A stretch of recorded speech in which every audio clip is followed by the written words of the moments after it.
얼마 전에 있었던 일입니다. 제가 이제 차를 타고 쭉 가고 있었는데 신호등이 빨간불로 바뀌더라고요. 그래서 제가 정지선에 딱 멈췄습니다. 그래서 멈추자마자 갑자기 인도에서 사람이 차도로 딱 튀어나오는 거예요.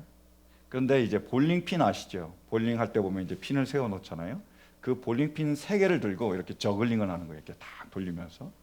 그것뿐만 아니라 축구공도 꺼내더니 헤딩도 하고, 그리고 뭐 무릎으로 그걸 드리블도 하고, 그래서 묘기를 부리는 거예요. 되게 신기하더라고요. 뭐 손으로 저글링 하는 거야 많이 봤지만, 저글링도 하면 손으로 하면서 발로 또 머리로 그렇게 묘기를 부리는 게 굉장히 신기했습니다. 그래서 넋놓고 제가 그걸 쳐다보고 있었어요. 근데 갑자기 빵 하는 소리가 들리더라고요. 그러니까 뒤에서 가라고 빵 크랙션을 울린 거예요. 제가 열심히 보는 사이에 파란불로 바뀌었는데 하도 안 가니까 기다리다가 빵 하고 누르는 거예요. 제가 한눈 팔다가 제가 할 일을 잊어버린 거죠. 근데 제가 그 일을 잊고 나서 이렇게 쭉 달리면서 무슨 생각이 들었냐면, 톨스토이가 우리의 인생에 대해서 이야기한 그 이야기가 생각이 났습니다. 톨스토이는 우리의 사람의 인생을 이렇게 묘사했습니다. 절벽에 밧줄이 매달려 있습니다. 근데 그 밧줄을 사람이 타고 올라가는 거예요. 사람이 그 절벽에 매달린 밧줄을 타고 그 절벽 위로 올라가고 있습니다. 열심히 부지런히 최선을 다해서 올라가고 있는 거예요. 근데 그렇게 열심히 올라가고 있는데 그 절벽 사이에 꿀이 있는 겁니다. 그걸 석청이라 그러나요? 꿀에, 그 절벽에 있는 그 꿀이 있어서 이 사람이 배도 고프겠다. 그래서 꿀을 막 먹기 시작한 겁니다. 배도 고픈 데다가 꿀이 너무 맛있어서 계속 꿀을 먹고 있는 거예요. 이렇게 열심히 꿀을 먹고 있는데 갑자기 쥐새끼 2마리가 나옵니다. 그래서 그 밧줄을 갉아먹기 시작하는 거예요. 근데 이 사람은 그 쥐가 그 밧줄을 갉아먹는데도 불구하고 아랑곳하지 않고 전혀 신경 쓰지 않고 계속 꿀만 먹고 있는 거예요. 만약에 그 쥐가 그 밧줄을 다 갉아먹으면 어떻게 되죠? 떨어져 죽잖아요. 이것을 인생이라고 표현했습니다. 어떤 의미인지 아시겠죠? 우리가 인생을 살아가면서 정말 그런 쾌락이나 그 모든 것들 우리가 한눈을 파는 겁니다. 그래서 정작 우리가 해야 될 일을 하지 못하고 정작 우리가 봐야 될 것을 보지 못하는 그러한 상황을 톨스토이는 그렇게 묘사한 겁니다. 여러분, 우리는 어떻습니까? 우리가 이 인생을 살아가는데 우리도 혹시 한눈 팔고 있는 것은 아닙니까? 저처럼 괜히 그것만 보다가 빵 하고 그런 클락션 소리가 울리는 걸 기다리고 있는 것은 아닐까요? 사랑하는 성도 여러분, 정말 우리가 이 시대를 살아가면서 우리가 봐야 될 것, 그것을 놓치지 않기를 바랍니다. 거기에 집중하고 그것을 바라볼 수 있길 간절히 바라요. 여러분, 우리가 이 인생을 살아가면서 꼭 봐야 될 것이 있습니다. 뭐죠? 오직 예수 그리스도시죠. 인생을 살아갈 때 우리가 결코 한눈 팔지 말고 주목하여 바라봐야 될 것은 바로 우리 예수 그리스도십니다. 그래서 오늘부터 시작해서 13주 동안 우리가 히브리서 말씀을 가지고 함께 은혜를 나누기 원합니다. 왜냐하면요, 히브리서 주제가 바로 그겁니다. 한번 말씀 보실까요? 우리가 잘 아는 말씀, 히브리서 12장 2절 함께 봉독합니다. 시작. 믿음의 주요 또 온전케 하시는 이인 예수를 바라보자. 그는 그 앞에 있는 기쁨을 위하여 십자가를 참으사 부끄러움을 개의치 아니하시더니 하나님 보좌 우편에 앉으셨느니라. 이 말씀을 우리에게 주신 이유가 있습니다. 성경학자들은 이 히브리서가 쓰여진 때가 69년 혹은 70년이라고 봅니다. 여러분, 주 70년에 어떤 큰 사건이 있었죠? 그렇죠. 역시 예루살렘 성전이 무너집니다. 로마의 침략을 받아서 완전히 무너져서 폐허가 되고 말아요. 그러니까 로마의 박해가 굉장히 심했고, 뿐만 아니라 많은 사람들이 유대교에서 기독교로 개종을 했는데 여전히 유대교를 가진 사람들이 핍박을 하기 시작합니다. 배신자라고 하는 거예요. 로마 사람들도 자신들을 박해하고, 그리고 유대 사람들도 자신들을 핍박하고, 너무나 예수님을 믿는 게 힘든 겁니다. 버티기가 어려운 거예요. 그래서 많은 사람들이 그 믿음을 버리게 됩니다. 다시 유대교로 돌아가거나 예수님을 안 믿게 돼요. 근데 저는 그것이 우리가 지금 살고 있는 상황과 유사하다고, 비슷하다고 생각합니다. 예수님께서 말씀하셨어요. 마지막 때의 믿음을 보겠느냐라고 말씀하셨잖아요. 여러분, 지금 어떻습니까? 우리가 정말로 힘들고 어려운 시대를 살아가고 있습니다. 그리고 예수를 믿는 사람들은 더 어렵죠. 더 힘들어요. 더 핍박합니다. 더 박해하죠. 더 조롱하잖아요. 이러한 시대에 우리가 믿음을 지키는 것, 어떻습니까? 어렵습니다. 안타깝게도 그래서 많은 사람들이 믿음을 버리고 있습니다. 떠나고 있는 거예요. 편한 길로, 쉬운 길로 가고 있습니다. 주님이 말씀하셨잖아요. 너희는 넓은 길로 가지 마라. 너희가 가던 길은 좁은 길이다. 넓은 길을 찾는 사람들이 많다. 넓으니까, 편하니까, 쉬우니까 그들이 그 길로 가지만 너희는 좁은 문으로 가라. 그 길은 협착하다, 좁다라는 거죠. 험하다는 거예요. 그러나 그 길이 너희가 가야 될 길이고 그 길이 생명의 길이라고 말씀하시는데 쉽지 않습니다. 편하고 좋은 게 좋은 거죠. 그래서 우리가 해야 될 게 바로 예수님을 바라보는 겁니다. 그들이 그 환난과 역경 가운데 예수님을 바라봤습니다. 예수님을 바라봤기에 그들이 그 모든 어려움을 이겨내고 끝까지 주님을 따르는 그 길을 갈 수 있었습니다. 저는 동일한 은혜가 우리에게 있기를 간절히 바랍니다. 힘들고 어려운 상황에서도 오직 믿음의 주요 온전히 하신 이인 예수를 바라볼 수 있기를 간절히 바랍니다. 그래서 이 시대에 우리의 믿음이 굳건해지고 주님처럼 우리가 온전해지며 주님을 닮아갈 수 있는 은혜가 있기를 간절히 축원합니다. 무엇보다도 이 13주 동안 히브리서를 통해서 우리 주님께 집중하고 한눈 팔지 않는 주님만 바라볼 수 있는 은혜가 있기를 간절히 축원합니다. 여러분, 우리가 주님을 바라보는데 우리가 바라보는 주님은 어떤 분이시죠? 첫 번째로 주님은 창조주시잖아요. 그죠? 2절 말씀 보실까요? 우리 함께 봉독합니다. 2절 시작. 이 마지막 날에는 아들을 통하여 우리에게 말씀하셨습니다. 하나님께서는 이 아들을 만물의 상속자로 세우셨습니다. 그를 통하여 온 세상을 지으신 것입니다. 아멘. 주님은 우리를 위해서 오셨는데 그분이 바로 창조주라는 거예요. 주님을 통해서 이 세상을 지으셨고 주님이 바로 창조주입니다. 성부, 성자, 성령 하나님, 그 삼위일체 하나님께서 세상을 창조하셨는데 예수님께서 그 성부 하나님과 함께 성령 하나님과 함께 이 세상을 창조하셨습니다. 우리가 세상을 지은 거죠. 예수님이 누구시라고요? 바로 창조자입니다. 여러분, 제가 하나님의 말씀 그리고 예수님에 대해서 말씀을 전하다 보면 이런 분들이 있어요. 나도 다 아는데. 아니에요. 분명히 말씀하십니다. 다시 보여주시겠어요? 이렇게 말씀하셨습니다. 자, 보세요. 이 마지막 날에는 아들을 통하여 우리에게 말씀하셨습니다라고 증거하고 있습니다. 히브리 기자가 그렇게 증거하고 있어요. 자, 보세요. 1절 말씀을 보면 선지자들을 통해서 하나님의 말씀이 전해졌습니다. 근데 사람들이 그 말씀을 받았는데 깨닫지 못하는 거예요. 계속 선지자들 여러 모양으로, 여러 방법으로, 꿈으로도 환상으로도 여러 가지 계시로도 보여주셨는데 못 깨달은 겁니다. 그러니까 하나님께서 어떻게 하셨냐면 그분의 아들을 직접 보내셨습니다. 보라라는 거예요. 예수님 뭐예요? 말씀입니다. 무슨 말이냐? 예수님이 피가 흐르잖아요. 살이 있습니다. 살아있다라는 거예요. 생동한다라는 겁니다. 역사한다라는 거예요. 말씀이 그냥 모세에게 준 돌판처럼 우리가 딱 알고 받고 이해하는 게 아닙니다. 여기서 말씀을 바로 하나님의 레마라고 얘기했는데 로고스가 아니고 레마입니다. 로고스는 그냥 진리예요. 우리가 받는 겁니다. 레마는 뭐냐면 그게 적용이 되는 겁니다. 여러분, 이 말씀이 있는데 생명이라고 얘기하는데 이 말씀이 나와 끊어지면 이건 나에게 죽어있는 말씀이 되는 거예요. 나의 삶에 아무런 영향을 미칠 수가 없습니다.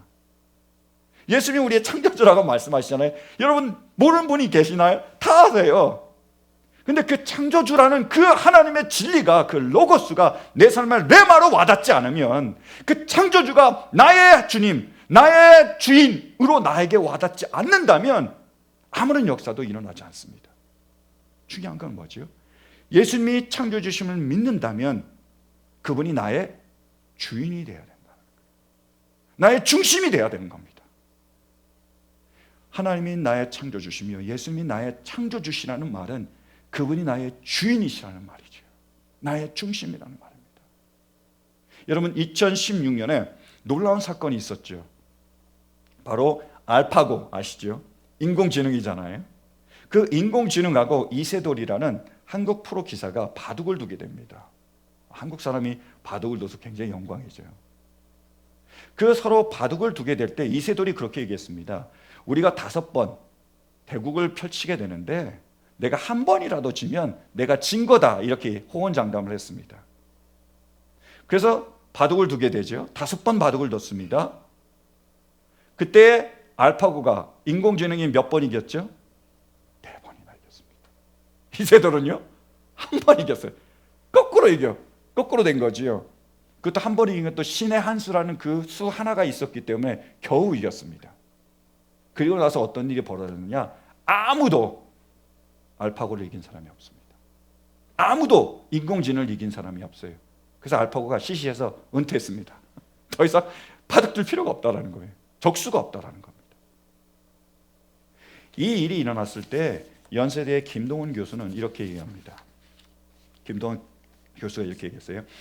AI 인공지능은 인간처럼 다음은 인간을 넘어서이다. 그는 알파고가 대승을 거두면서 인간처럼 생각하는 AI가 아니라 인간을 능가하는 지능을 지닌 AI, 그래서 오히려 인간들이 AI처럼 되고자 하는 시대를 예견해 주고 있는 듯하다고 걱정하기 시작합니다. AI가 인간을 돕기 위해서 만들어졌잖아요. 그래서 인간답게 만들어졌습니다. 근데 이게 너무 발달하다 보니까 인간을 넘어서는 거예요. 이제는 사람이 AI 닮고 싶은 거죠. 여러분, 로봇이, 컴퓨터가 인간이 만들었습니다. 인간의 피조물이에요. 근데 이것이 인간을 도와야 되는데 인간 자리를 차지해버리고 마는 겁니다. 나중에 어떻게 되는 거죠? 이 AI가 사람을 지배할지도 모른다는 거예요. 이것을 우려하고 있습니다. 여러분, 피조물이면 창조주를 위해서 있어야 되는 거죠. 쓰임받아야 되는 거죠. 여러분, 만약에 로봇이 우리 자리를 차지하면 됩니까? 안 됩니까? 말도 안 되는 일이죠. 근데 그런 일이 지금 우리에게 벌어지고 있다는 겁니다. 우리가 뭐예요? 하나님의 피조물입니다. 근데 우리가 하나님의 자리를 차지하고 오히려 하나님을 지배하려고 하고 있습니다. 하나님을 써먹으려고 하는 거예요. 이것이 큰 문제가 되는 겁니다. 그것이 창세기의 말씀이 보여주는 거예요.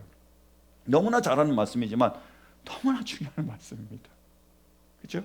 하나님께서 온 천하 만물을 만드셨습니다. 아담과 하와를 만드셨습니다. 그리고 에덴 동산을 만들어서 그들에게 그 에덴 동산을 주셨습니다. 그 안에서 축복을 누리고 기쁨을 누리며 평안을 얻기 원하셨습니다. 행복하게 살기 원하셨죠. 근데 딱 하나, 선악과만을 따먹지 말라라고 하셨습니다. 이것이 경계입니다. 한계입니다. 선악과를 따먹지 않음으로써 하나님의 명령을 지키고 따르는 거죠. 그것 때문에 선이 나눠지는 거잖아요. 그러니까 하나님의 자리와 우리 인간의 자리가 정해졌습니다. 그런데 사단이 와서 유혹하기 시작하죠. 선악과를 따먹으라고 얘기합니다. 그래서 덧붙이기를 뭐라고요? 그러면 너희가 하나님같이 될 것이다 라고 얘기했습니다. 선악과를 따먹는다는 것은 그냥 맛있는 거, 그런 열매를 따먹는 게 아니라 하나님의 자리를 내가 차지하겠다. 내가 하나님을 대신하겠다. 내가 하나님이 되겠다라는 그러한 의도를 가지고 있는 겁니다. 선악과를 따먹었죠. 하나님의 자리를 차지하게 됩니까? 아니요. 있던 자리마저 뺏기고 쫓겨나게 됩니다. 여러분, 아담과 하와가 선악과를 따먹었을 때에 하나님께서 아담에게 뭐라고 말씀하셨죠? 오늘 말씀 보실까요? 창세기 3장. 자, 보세요. 주 하나님이 그 남자를 부르시며 물으셨다. 내가 어디에 있느냐 합니다. 물론 아담과 하와가 숨었으니까, 그죠? 너 어디 있니? 근데 하나님이 아담이 어디 있는지 몰랐을까요? 어디라고 숨을 수 있겠습니까? 어떤 의미냐면 네가 왜 거기에 있느냐 합니다. 네가 있어야 할 자리가 아니라는 거죠. 하나님의 자리가 있고 우리 인간의 자리가 있었는데 우리가 이 자리를 탐했습니다. 우리가 그 자리를 뺏으려고 한 겁니다. 빼앗기는커녕 우리의 자리마저 빼앗기고 마는 거죠. 에덴 동산으로 쫓겨나게 됩니다. 땅이 가시와 엉겅퀴를 내서 우리의 모든 환난과 고통이 시작이 되는 겁니다. 뿐만 아니라 그 사이가 좋던 아담과 하와가 서로 싸우게 되는 거죠. 서로 네 잘못이다, 네 잘못이다 비난하게 됩니다. 정죄하게 되는 거예요. 갈라서는 겁니다. 뿐만 아니라 그들이 낳은 가인과 아벨이 서로 시기하고 미워하고 결국 형이 동생을 죽이게 되는 거죠. 그게 계속 이어지는 겁니다. 지금 러시아가 우크라이나를 침략했는데 다를 게 없는 거예요. 우리가 받는 이 고통이, 앞으로 받을 그 모든 고통이 바로 그 죄악의 결과라는 거예요. 하나님의 자리를 차지하려고 했기 때문에 결국 우리는 그렇게 고통받고 그 죄악으로 인해서 영원히 그 멸망의 자리로 갈 수밖에 없습니다. 그래서 우리 주님은 또한 우리의 구원자가 되시는 거예요. 주님이 우리의 구원자가 되십니다. 말씀 계시 보실까요? 3절이요. 함께 봉독합니다. 그는 하나님의 영광의 광채시요 하나님의 본체대로의 모습입니다. 그는 자기의 능력 있는 말씀으로 만물을 보존하시는 분이십니다. 그는 죄를 깨끗게 하시고서 높은 곳에 계신 존귀하신 분의 오른쪽에 앉으셨습니다. 그분은 이 세상을 만드셨을 뿐만 아니라 이 세상을 다스리는 분이시고 이 세상을 지키는 분이시고 이 세상을 보호해 주시는 분이세요. 돌봐주시는 분이십니다. 근데 세상이 어그러졌잖아요. 죄로 인해서 오염되고 죄로 인해서 꼬이고 죄로 인해서 뒤틀려 버렸습니다. 그 주님이 다시 오신 거예요. 돌리기 위해서, 회복하기 위해서. 그래서 오셔서 십자가에 달려 돌아가시면서 우리의 죄를 사해 주셨습니다. 죄로 인해서 죽을 수밖에 없는 우리를 구원해내서 영원한 멸망에서 영원한 생명으로 옮겨주셨습니다.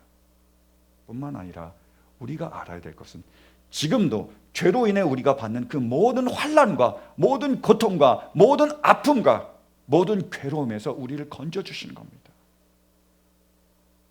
우리 가운데서 역사해 주시는 거예요. 우리를 구원해 주시는 겁니다. 영원한 구원을 우리에게 주실 뿐만 아니라 지금 우리가 당하는 이 사회에서 이 세상에서의 우리의 고통도 주님이 우리를 건져주시는 거예요. 어제 주신 말씀이 우리가 묵상한 말씀이 생명사의 말씀이 누가복음 20장에 관한 말씀이잖아요. 여러분 묵상하셨으리라고 믿는데 바로 사두개인들과 관련된 말씀입니다. 예수님 당시에 종교 종파가 크게 세 가지가 있었습니다. 우리가 잘 아는 바리새파, 또 하나가 에세네파, 또 하나가 사두개파입니다.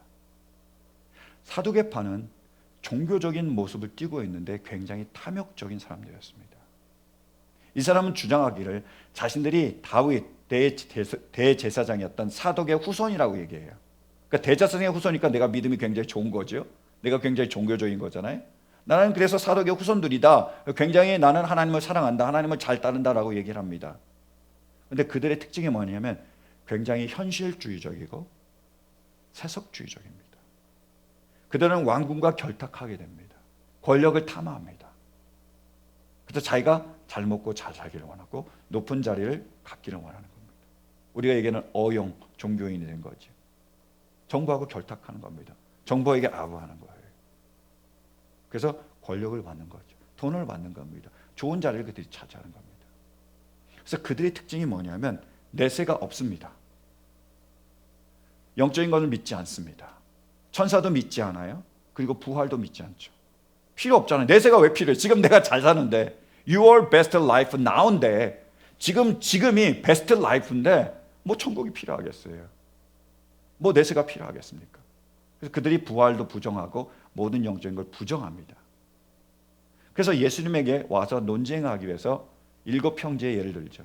그래서 7 형제가 있는데 아내가 있는데 이 사람 죽고 뭐 형이 죽고 동생이 죽고 뭐 다 죽어서 다 이제 이 여자는 그 7명의 아내가 되는데 과연 누구의 아내입니까? 라고 질문하는 거죠. 말이 안 된다는 거예요. 부활이. 그런 식으로 논리를 전개했을 때 예수님께서 말씀하셨습니다.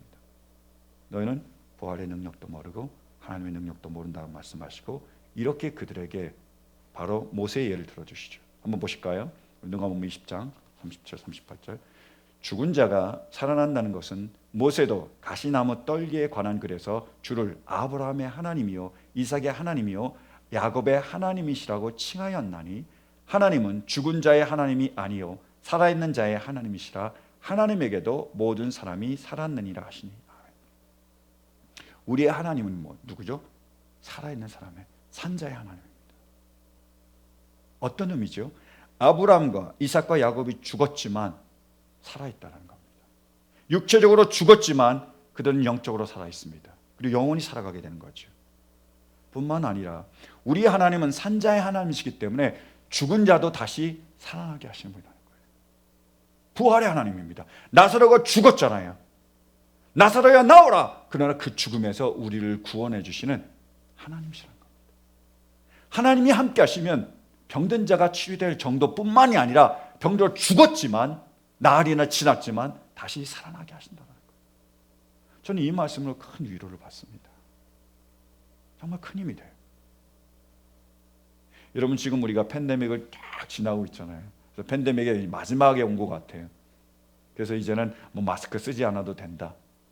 그렇게 얘기하고 그 다음에 여러 가지 모든 그 격리 조치들이 없어지잖아요. 또 한국에서도 이제는 한국에 가도 격리하지 않고 면제가 됐다고, 뭐 그 백신 카드만 있으면 면제된다 그러더라고요. 미국에서 이제 얼마 지나면 백신 카드도 볼 필요가 없다고, 그걸 또 검사하지 않는다는 얘기가 있더라고요. 거의 끝까지 온 것 같아요. 그런데 이 팬데믹이 오면서 저희 교회가 굉장히 큰 어려움을 겪게 되고, 또 제가 목회적으로 굉장히 어려운 그런 시기를 제가 맞게 됐습니다. 목회 한 11년 동안 담임 목회를 하면서 제일 어려운 시기를 뽑아라, 지금까지 제일 어려운 시기를 뽑아라, 그럼 지금인 것 같아요.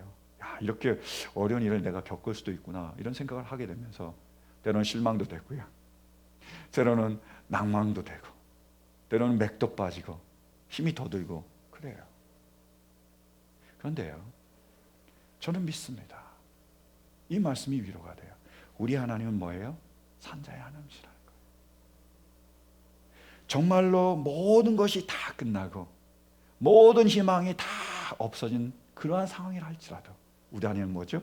다시 일으키신다는 거예요. 믿습니다.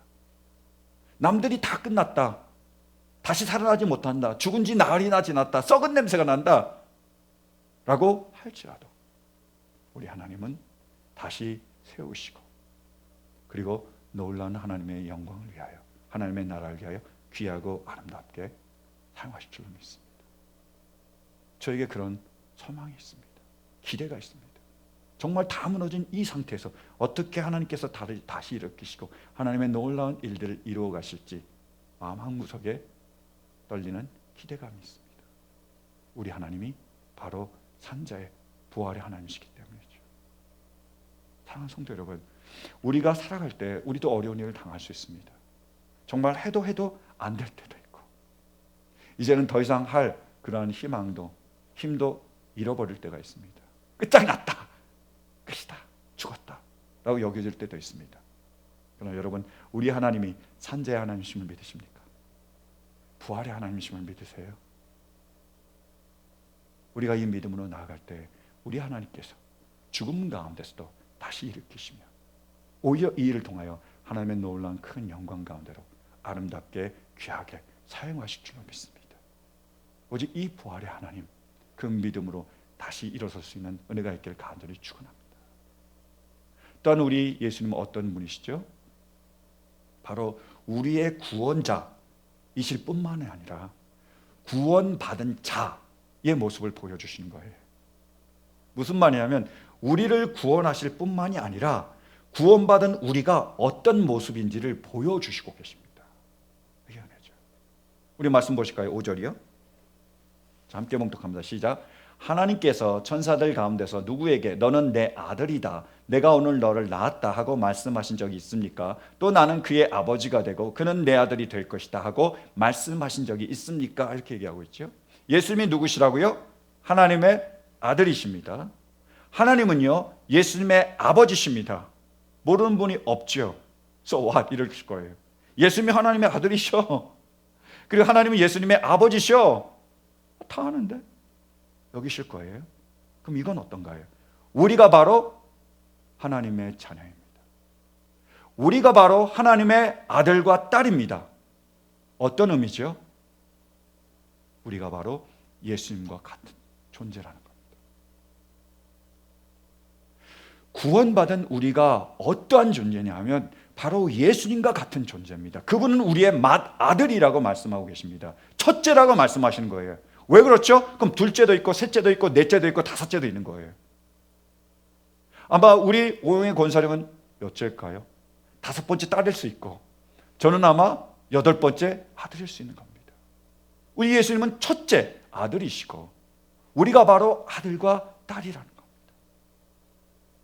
우리가 바로 하나님의 아들과 딸입니다. 우리가 예수님과 같은 그러한 존재로 하나님이 우리를 세워주시고 우리를 택해주시고 우리를 불러주시고, 그리고 그렇게 우리를 통해서 영광 받으시기를 원하시는 겁니다. 여러분, 하나님의 아들인, 하나님의 딸인 우리가 어떤 존재라고요? 보실까요? 4절이요. 4절 말씀. 그는 천사들보다 훨씬 더 높게 되셨으니 천사들보다 더 빼어난 이름을 물려받으신 것입니다. 천사는 영적인 존재입니다. 영원한 존재이기 때문에 지금 눈에 보이는 이 물리적인 세계보다 굉장히 높게 여기고 있었습니다. 심지어 그 당시에 유대인들이 그 천사들을 숭배하는, 하나님을 숭배하듯이 하나님께 경배드렸듯이 천사들을 숭배하는 사람도 있었어요. 지금 뭐 우리 한국에 가나 아니면 아시아에 가보면 뭐 귀신이나 뭐 이렇게 뭐 선앙당에 가서 이렇게 빌고 하는 경우나 비슷한 거죠. 그런데요, 예수님은 그 존재들보다 더 높으신 분이며 그 존재들보다 더 빼어난 이름을 가지신 분이며 그 존재들보다 더 소중하고 존귀한 존재입니다. 네, 우리가 아멘을 받을 건 뭐냐면 우리가 바로 그러한 존재라는 거예요. 예수님이 그렇게 보배롭고 존귀하신 것처럼 그 예수님의 보혈의 피를 통하여 그 예수님을 믿음으로 통하여 우리를 하나님의 아들로 하나님의 딸로 삼으시고 우리를 그렇게 보배롭고 존귀하게 여겨주신 거죠. 어떠한 상황에서도 어떤 환경에서도 우리는 하나님의 소중한 아들이며 딸입니다. 그걸 보여주시는 거예요. 예수님께서요. 여러분, 예수님이 공생애를 하나님의 사역을 시작하시면서 광야로 가세요. 40일 동안 금식하시고 그 금식이 끝나니까 마귀가 와서 예수님을 유혹하죠. 몇 번 유혹합니까? 보통 성경에서 몇 번 하면 3번 하면 거의 맞아요. 그렇죠? 3번 유혹을 하죠. 근데 그 3가지 시험 중에 하나가 뭐냐면 성전 꼭대기 시험입니다. 마귀가 예수님을 데리고 성전 꼭대기로 갑니다. 그리고 예수님에게 말하기를 자, 이 성전 꼭대기에서 뛰어내려봐 이렇게 얘기합니다. 네가 이 성전 꼭대기에서 이 높은 데서 뛰어내렸을 때 네가 하나님의 아들이면 천사가 받아줄 거야. 너 전혀 다치지 않을 거야 라고 얘기를 하죠. 그러니까 네가 하나님의 아들이라면 한번 뛰어내려봐. 다치지 않나? 다치나 한번 보자. 이렇게 유혹을 하죠. 그때 예수님 뭐라고 말씀하셨죠? 보실까요? 우리 누가복음 4장 12절. 예수께서 대답하여 이르시되 주 너의 하나님을 시험하지 말라 하였느니라 이렇게 나와 있습니다. 이 말씀은 조금 이해하기가 어려운 말씀이에요. 여러분, 성전 꼭대기에서 뛰어내리는 거하고 하나님을 시험하지 마는 거하고 어떤 상관이 있죠? 조금 어려운 말씀이에요. 그러니까 이 말씀을 이해하려면 우리가 성경의 배경과 이 말씀의 출처를 알아야 됩니다. 이 말씀의 출처가 바로 출애굽기에 있습니다. 어떤 내용이냐면 하나님께서 이스라엘 백성들을 이끌고 그 이집트에서 구원해 내셨죠. 그래서 광야를 거쳐서 가나안으로 가게 되는데 르비딤이라는 지역에 갔을 때 물이 똑 떨어집니다. 물이 없는 거예요. 그러니까 사람들이 불평하기 시작합니다.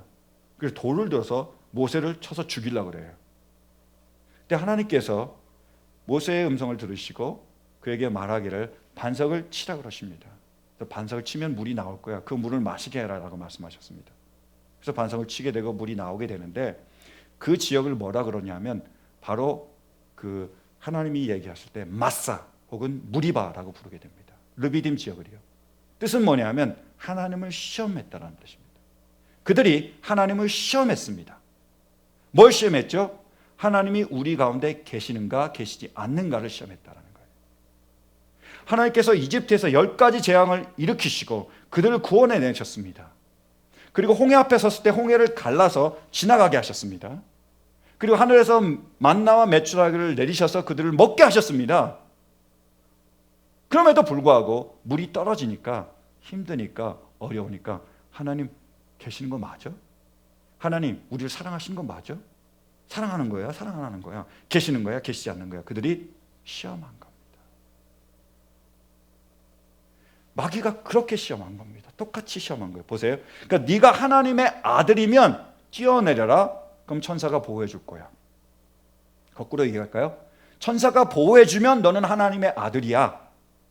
근데 천사가 보호해 주지 않으면요, 환난이나 역경이 오면요, 하나님 너 사랑하는 거 맞니? 사랑하는데 왜 고난을 줘? 왜 어려움을 줘? 사랑하는 거 아니야. 나 하나님의 아들 아니야. 너 버림받았어. 그렇게 유혹하는 거죠. 그때 예수님 뭐라고 말씀하시죠? 주 너의 하나님을 시험하지 말라라는 겁니다. 예수님께서 세례를 받으면서 물에서 나오실 때 하늘에서 소리가 나옵니다.